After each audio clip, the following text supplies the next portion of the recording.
I just wait, Juana. 17-year-old Quanah Brunson comes to the doctor's office once a month for a checkup and chemotherapy. She's fighting leukemia. It was hard at first. I was sad.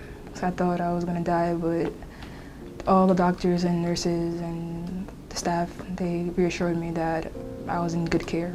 And she doesn't mind coming here for her treatments. Quanah tells us there's a lot to do at NYU's Stephen D. Hassenfeld Children's Center for Cancer and Blood Disorders.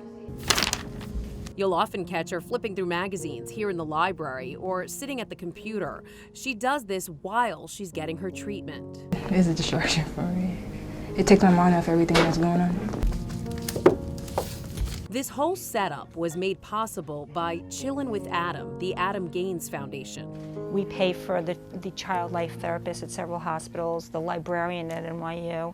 These are all things that without our little organization, these hospitals wouldn't have. I'm very proud of us. I can't believe how far we've come. Arlene Gaines' son Adam died right before his 12th birthday. When he was 15 months old, doctors discovered a slow-growing brain tumor. It was an out-of-body experience. I can't even describe to you how horrific it is and how your life just suddenly changes. I was just blown away. You know, you're numb, and so your priorities instantly change from, you know, I'm gonna buy a house, retire, do all these things, to everything else is secondary. I just need to keep my son alive.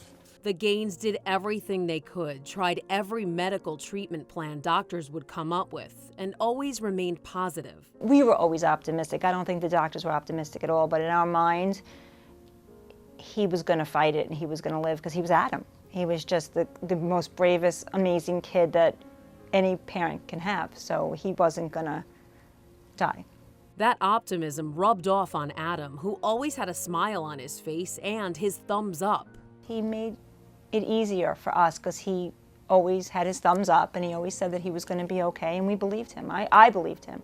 Adam even made going to doctor's appointments fun. David says his son was a practical joker and demonstrated that during an appointment with his eye doctor. He would wait till the doctor looked in the thing, and he was an adult doctor. He was very serious, and as soon as he looked in the scope, Adam would go, "Blah, blah." Dr. Jeffrey Allen at the Hassenfeld Center also remembers Adam as a jokester. I can recall there numerous times when we were running around the halls trying to find Adam, and he would take rides in the elevator, and David thought it was, you know, very funny. In the meantime, we have a whole staff and treatment waiting to happen. And Adam spent a lot of time in the hospital, so he made the best of it. And that's where he got to meet John Bon Jovi, the singer of his all-time favorite song.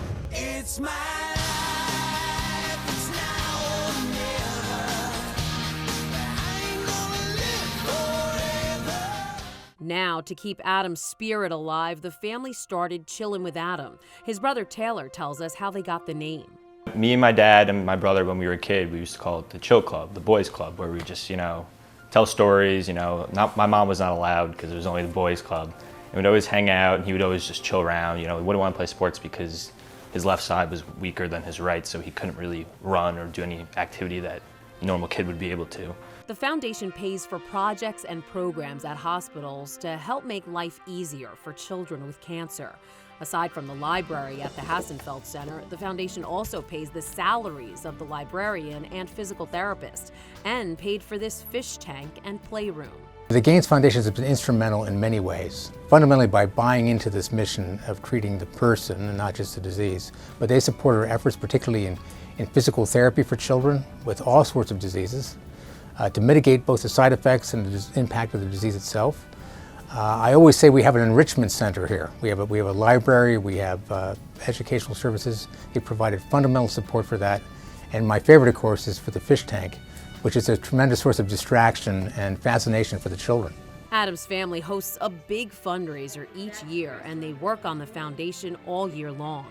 There are some years that it's so grueling and it takes so much time and energy and emotions to plan our event. And we know we can't stop because there are people that rely on him. I mean, I sit and write letters and do things for the organization, and it's my time that I have with my little boy. You know, we're not going to do homework, we're not going to do things, and that's my time that I have for Adam. An emotional undertaking that is really making a difference in the lives of young people fighting some life-threatening diseases. and one that is spreading Adam's love of life to everyone. We wanted him to have a great life because we always thought we'd power through it and he would have a great life. And he did have a great life. It was abbreviated and it was, you know, it was filled with challenges, but he lived, and some people never live.